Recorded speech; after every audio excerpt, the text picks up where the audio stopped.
Good morning. We've done a lot of ceremonial signings, I'd say, of any bill that's gone through the session this year. This one probably has caught as much attention as any. Congratulations to getting it across the finish line. It was needed. I'll be signing Senate Enrolled Act 78, a bell-to-bell cell phone restriction for Indiana schools. This law strengthens the Indiana schools' cell phone policies so students can focus, teachers can teach, and classrooms can function as they should. Cell phones, smartwatches, gaming devices, and other personal devices have become major sources of distraction during the school day. The constant distraction affects learning, behavior, attention, and mental health. Senate Enrolled Act 78 sets a clear standard limiting student use of these devices during the school day. It provides common sense exceptions for emergencies and medical needs. This is a practical step to restore focus on our schools and stop distractions and do what school is intended to do. Teach and learn. Students should have the school days built around learning, reading, discussion, face-to-face interaction.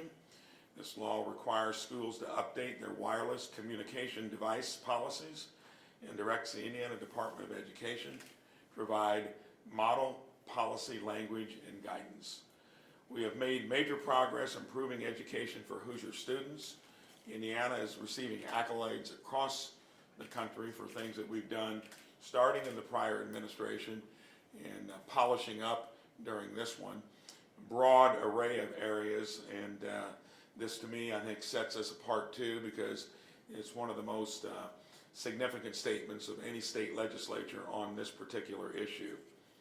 Last year, Indiana's fourth grade literacy ranking reached an all-time high of 6 in the country. Third grade literacy scores increased by nearly 5%, the largest increase on record. Indiana also reached an all-time high graduation rate of 92%. Very impressive, thanks to our teachers, and I think our system here in Indiana, we're getting these kinds of results. We need to protect the progress by making sure students are focusing through the entirety of the school day. The bell-to-bell cell phone restriction supports teachers, helps students build better habits, and keeps classrooms centered on learning what they're supposed to be about. So, let's get it signed here.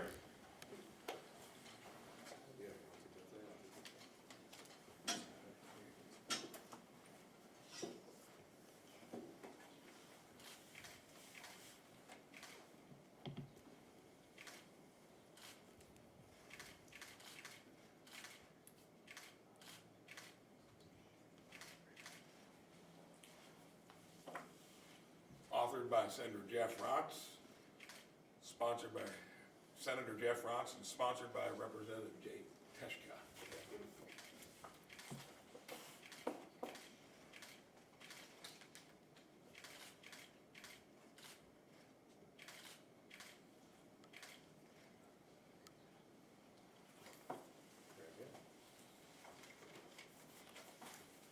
Goes to you, and a pen. Okay. Okay, let's see if they got any questions for us. We'll see. Governor, Senator Teshka. Let's step up here. Have him go to the mic. Yeah. We've had some legislation, some laws, law in the past that have gone into effect regarding cell phone restrictions in schools. We heard lots of folks come back to the state house this year and say it's not enough, it's not working for various reasons. What's the confidence that the bell-to-bell approach is going to be more effective or be different in schools to kind of accomplish the goal of essentially getting students? I think read the bill carefully. It's something that takes it above and beyond what we've ever done in the past. And that doesn't mean that you're finished necessarily with this. But to me, it's crossing that threshold of doing something beyond which we've done in the past. And I think it's kind of setting the standard for what may be happening around the country. Of course, when you have a bill like this, there are 49 other places that are dealing with the same issue. So we'll watch carefully to see if there's anything else that needs to be done to maybe make it better. And Bill, author and sponsor, you want to comment on that? Sure. So essentially, the prior bill restricted use during the day, but the students could have their phones with them. They just couldn't use them or drop them when they came in the classroom. This takes the onus off of the teacher, essentially, and puts it on administration so that the teachers don't have to be the main stalwart in the process. They'll still, I assume, have issues with it at times, depending exactly how schools implement. The department is creating the guidance, generally speaking, from that perspective. But in a perfect world, no cell phone will get past the front door of the school. And so that we expect it to function much better. And as I said, the onus, instead of being mainly on the teacher, will be on the administration. Senator and Governor, what do you say to parents who might be concerned they're used to having more of a connection with their child during the day and maybe now they won't? For me, we send our kids to school and we take tax dollars from everybody to make sure they get educated so they can be successful. And I think the not using a cell phone in the classroom, for me, sets that student up for success, and that's the main objective at the school. And so even in the case, in an emergency, the National Association of School Resource Officers backed this concept, saying in an emergency situation, the administration needs to be in charge of the situation so that all students are where they're supposed to be depending on a situation, emergency situation. At the perfect time, then students will have the opportunity to call their parents, but someone has to be in charge. And so that's the adults in the building to make sure that kids are following the protocol should there be an emergency. This law addresses, the use of personal devices in school. Going forward, do you have an interest in considering looking at school-issued devices and how they're used in the classroom, like Chromebooks and tablets? I know Representative Teshka is interested in this topic, but I'd like, Senator, your thoughts and maybe the governor. Sure.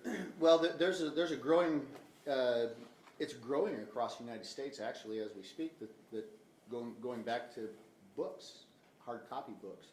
And so that concept, we'll look at it, I'm sure. Jake, you want to, or Senator, or Representative Teshka, you want to say something on that? Go ahead. Yeah, no, that's all right. I know we've talked about this, but look, I think it's very much worthwhile for us to look at this. And I think there, as Senator Rotz mentioned, there's a growing chorus of folks across the country, neuroscientists, educators, folks from different walks of life that are looking at device usage in a kind of a more holistic sense, right? And saying, okay, at what age should we introduce that? How often should students be using those devices, and for what types of activities, right?